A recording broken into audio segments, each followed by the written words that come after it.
cyber defense. There are individual countries who undertook coordination and decided to be the lead nations within those funds, and all the countries made their commitments to support the funds financially. Apart from that, basically, each country spoke about the results of our bilateral consultations in the way of assisting Ukraine. This primarily is related to military technical cooperation, both in the area of non-lethal and lethal weapons, including high-precision weapons. Individual countries undertook to help Ukraine rehabilitate the wounded servicemen.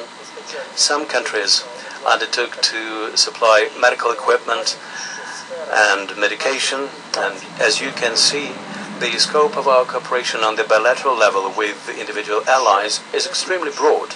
I would like to emphasize once again that in the final resolution there will be words about encouraging bilateral cooperation, including in the military and technical field. I want to ask you guys something. Can you believe it? This guy yesterday is talking about a ceasefire, tweeting it on Twitter, and today he's talking about receiving from NATO countries non-lethal and lethal and precision weaponry so that he can continue in this war on the citizens of his own country. These are double standards, and this guy, the Secretary General, doesn't care. So long as he keeps up the potential threat of Russia, he can sell, whatever it is he's selling, his security company, in this incident NATO, to the subscribing countries of NATO. This is taxpayers' money that pays for these missiles and weaponry, and we as the taxpayers in these NATO countries believe that our government is purchasing these equipment for our defence, and here they are giving them away to countries like the Ukraine. Now, part of this package also included a £15 million aid package for the Ukraine. Now, put that in context with just how much NATO have spent on security at the NATO summit alone.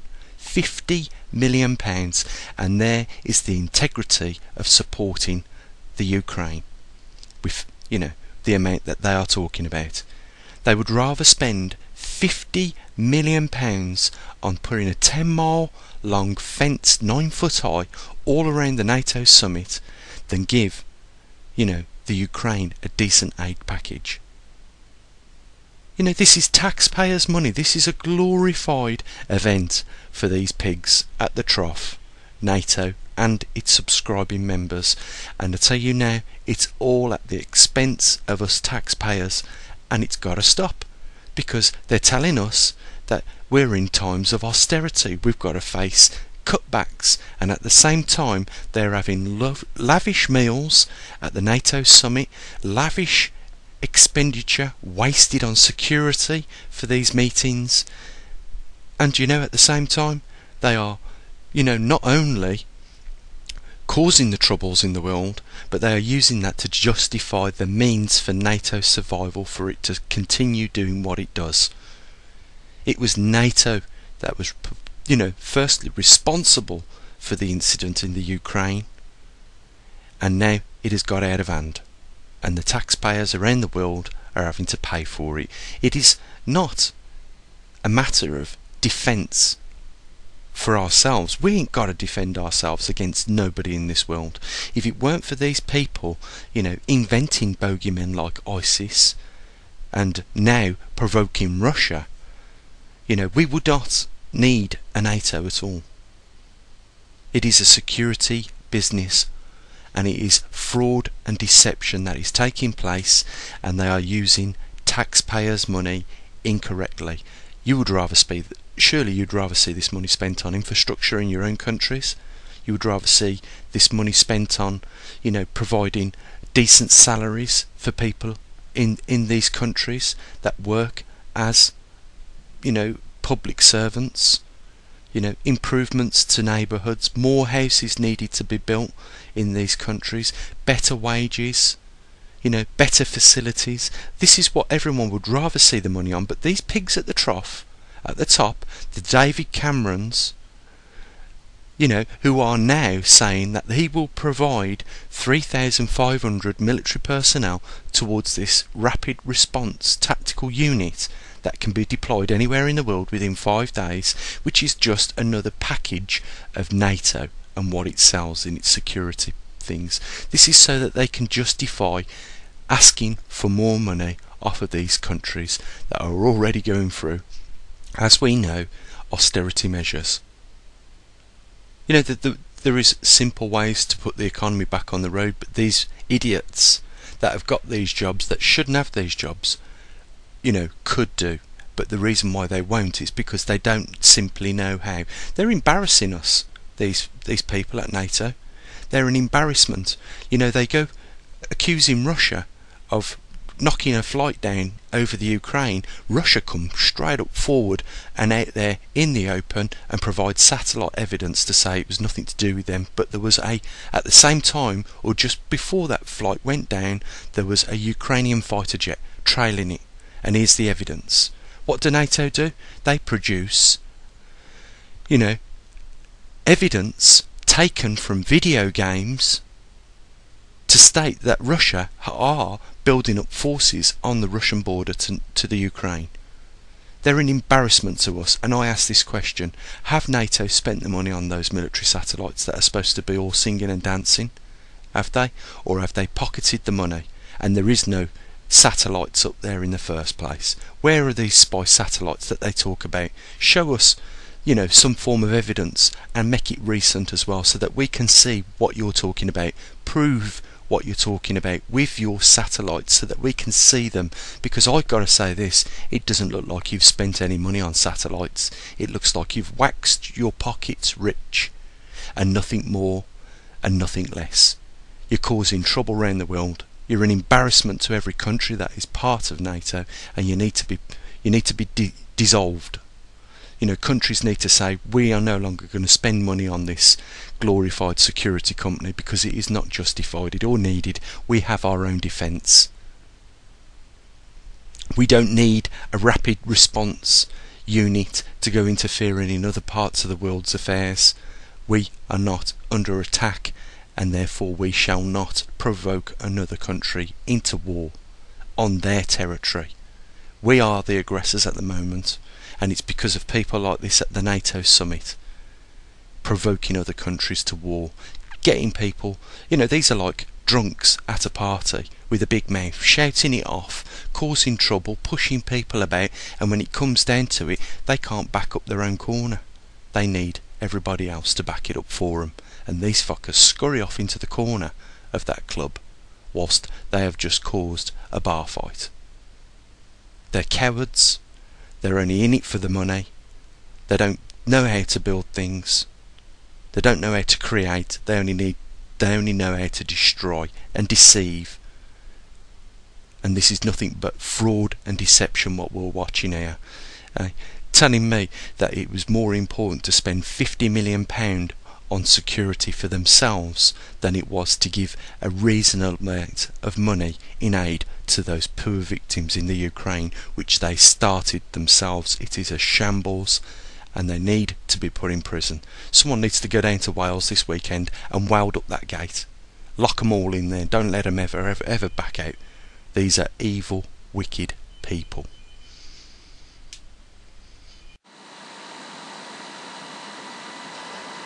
I firmly believe that the international community must respond determinedly if Russia were to intervene further in Ukraine.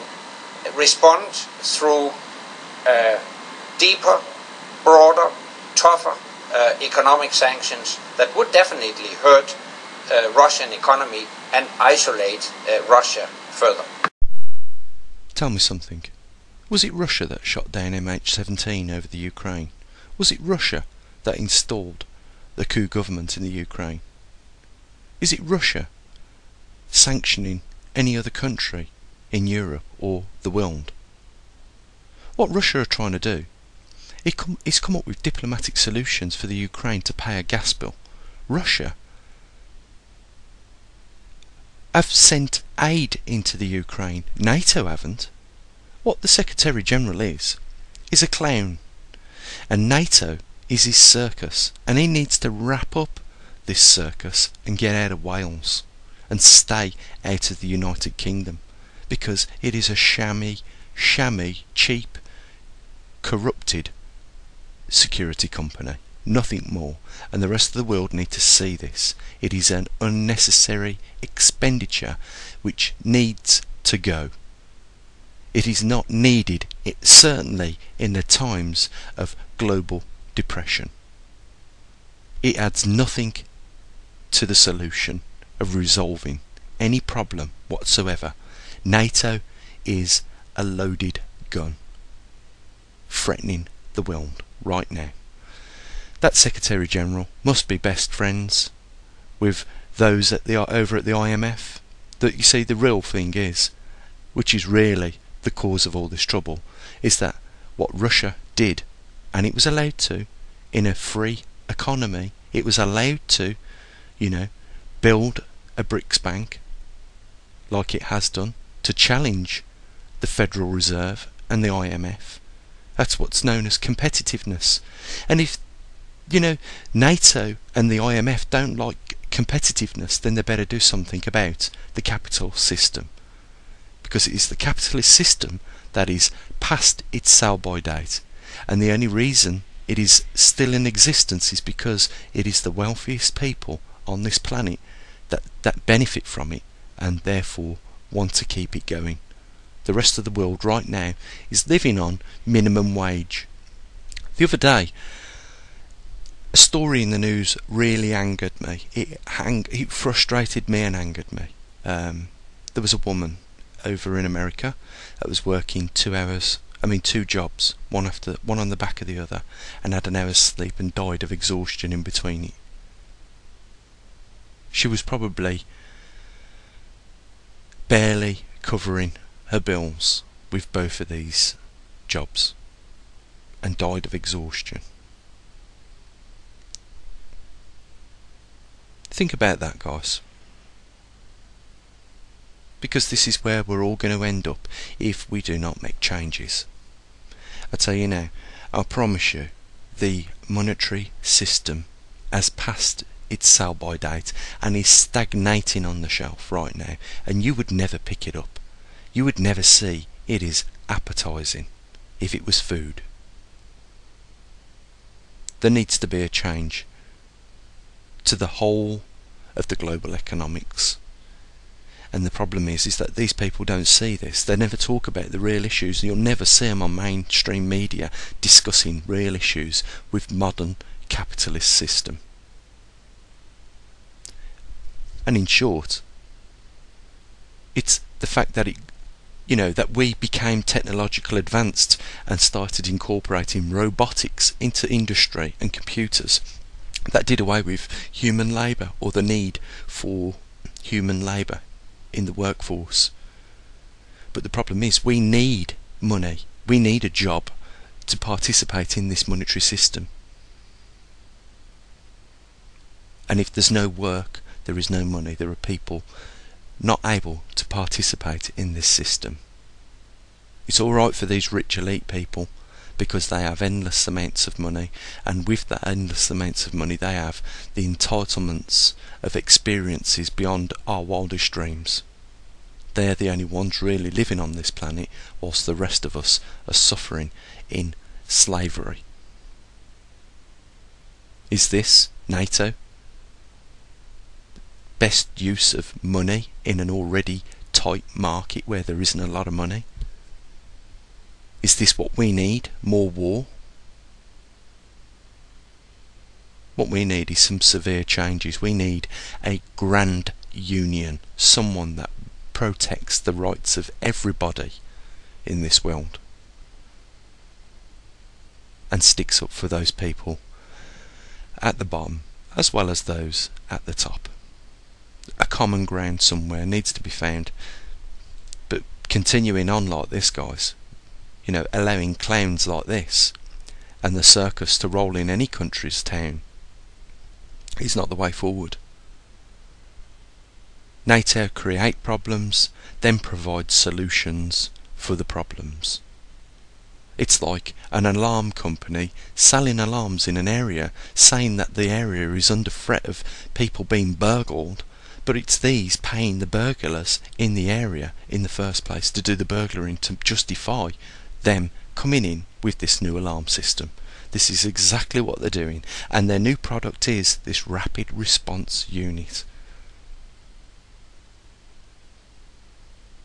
They need to wrap up the show and get out of town, and we need to get on our government's backs about this, because we do not need to be part of NATO.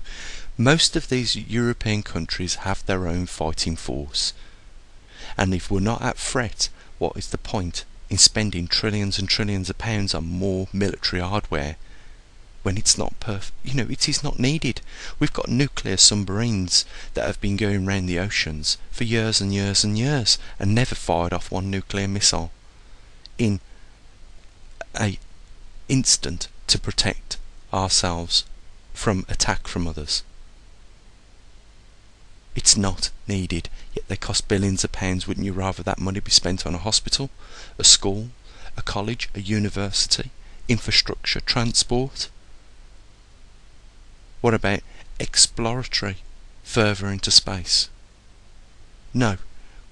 But what's going on right now, you would agree with me on that, guys, but what these people are spending it on are ballistic missiles, cruise missiles, anti-tank weapons, air-to-ground surface missiles, vice versa. It's a waste of money, and it is nothing. It's useless. It's not a mechanism of improvement, it is a mechanism of destruction. People need to see that.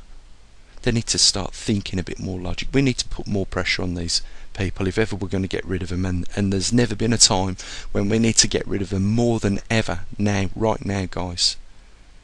Something needs to be done about this, because we cannot allow more people like that poor girl in America that died through exhaustion through working 2 jobs, one after the other, with an hour's sleep in between. But that will become more frequent if we do not stop it now. We are all the same, we're all brothers and sisters on this planet, and we can make changes when we come together. But what we've got to realise is the common ground first. This clown, the Secretary General, and his circus, NATO, saying that we are under threat. The only threat we're under is the threat that he himself and his circus have caused. And it's like the IMF as well. They need to go, because they're not serving anyone else other than themselves.